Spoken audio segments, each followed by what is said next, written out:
Bonjour les enfants, bonjour les parents.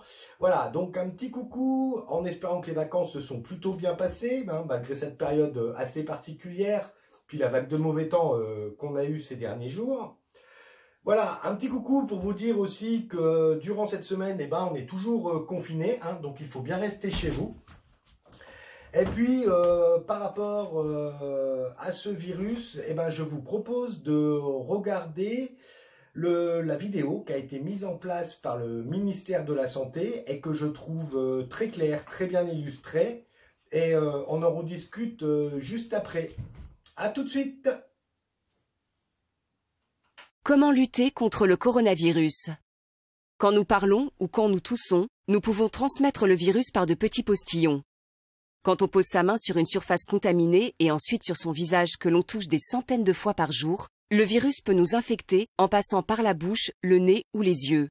En sortant, une personne, même si elle ne semble pas malade, peut contaminer 3 personnes en moyenne, qui à leur tour en contaminent 3 autres. L'épidémie se propage alors à toute vitesse.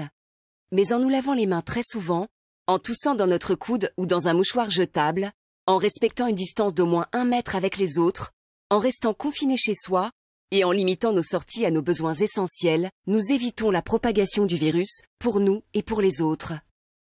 Ensemble, faisons bloc contre le coronavirus. Voilà, avec cette petite vidéo, on comprend bien que l'on peut donner le virus même si on n'est pas malade, sans s'en rendre compte. Donc les règles de sécurité, les gestes barrières, il faut vraiment les respecter.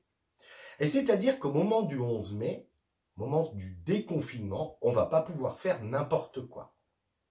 Ça ne va pas être la vie comme avant. Et notamment au niveau des écoles.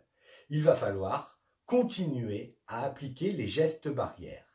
C'est-à-dire, on se lave les mains très souvent. Et c'est pas, je les passe sous l'eau, terminé. Non, non, non, on savonne bien. Il faudra que ça dure assez longtemps. On se lavera bien les mains.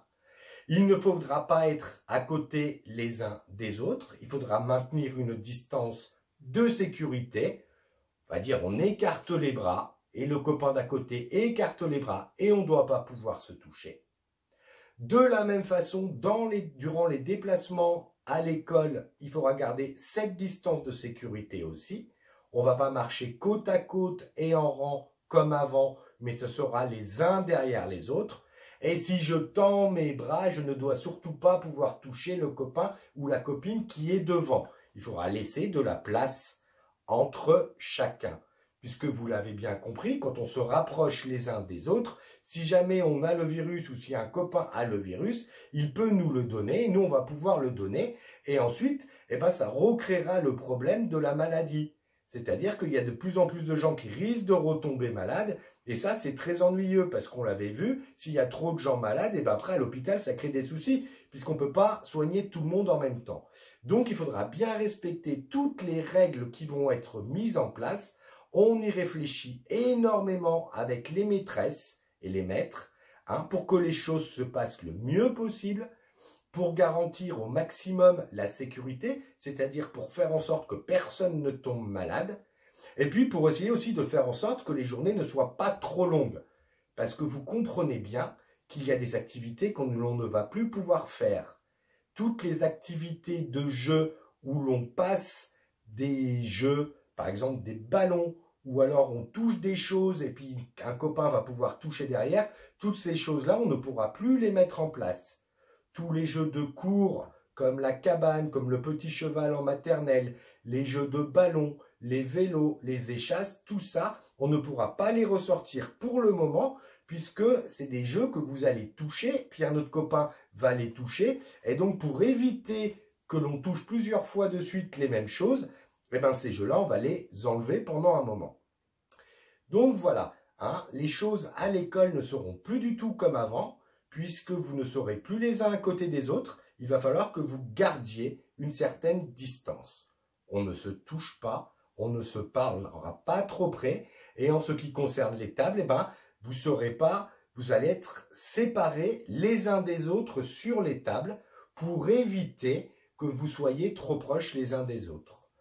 Voilà, donc ça c'est des mesures sur lesquelles on réfléchit pour l'ouverture des écoles. On vous tiendra informé de l'évolution des choses parce que tous les jours on y travaille et on va essayer de faire en sorte que cela se passe au mieux pour tout le monde. J'espère que ces explications auront été assez claires et puis je vous dis à bientôt. Au revoir.